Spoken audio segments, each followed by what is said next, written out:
আসসালামু আলাইকুম প্রিয় ফেসবুক বন্ধুরা। দেখেন আজকে আসছি আমি। দেখেন, এখানে এটা একটা সিলিং আমি খুলছি অবশ্য। এটা কয়েকদিন আগেই করে গেছি। তো ওরা এত অপচয় করে, ঠিক আছে। এটা কিছুদিন ব্যবহার হয়েছে, আবার নতুন ডিজাইনের সিলিং লাগাবো।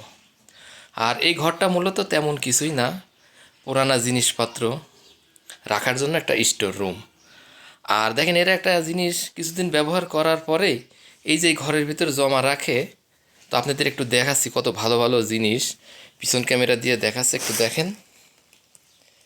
দেখেন এই যে কম্বল না, এগুলো দেখছেন অনেক ভালো আছে। দেখেন, তো কিছুদিন ব্যবহার করার পরে এগুলো এই ঘরের ভিতরে রাখে, ঠিক আছে।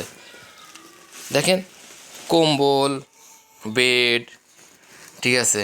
এই যে না হাঁড়ি পাতিল, এই জামা কাপড়, এই পোশাক আশাক, এই যে কিসের ভিতরে দেখছেন না, ব্যবহৃত জামা কাপড়, সব ব্যবহৃত জামা কাপড়। আর দেখেন বাসন কোসন, থালা বাসন সব কিছু, ঠিক আছে। এদিন এখানে এটা এটা আছে ক্লিন করা মেশিন, অনেক কিছু।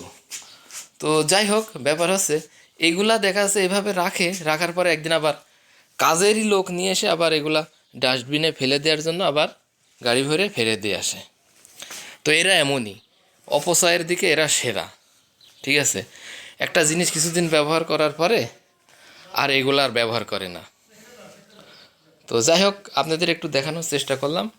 সবাইকে অসংখ্য ধন্যবাদ, ভালো থাকেন আর আমার জন্য দোয়া করবেন। প্রবাসের মাটিতে আল্লাহ দেহ মন সুস্থ রেখে কাজ তো করতে পারি, সবার কাছে এই দোয়া শুভকামনা করি। ভিডিওটা যদি ভালো লাগে অবশ্যই কমেন্টে জানাবেন। আল্লাহ হাফেজ।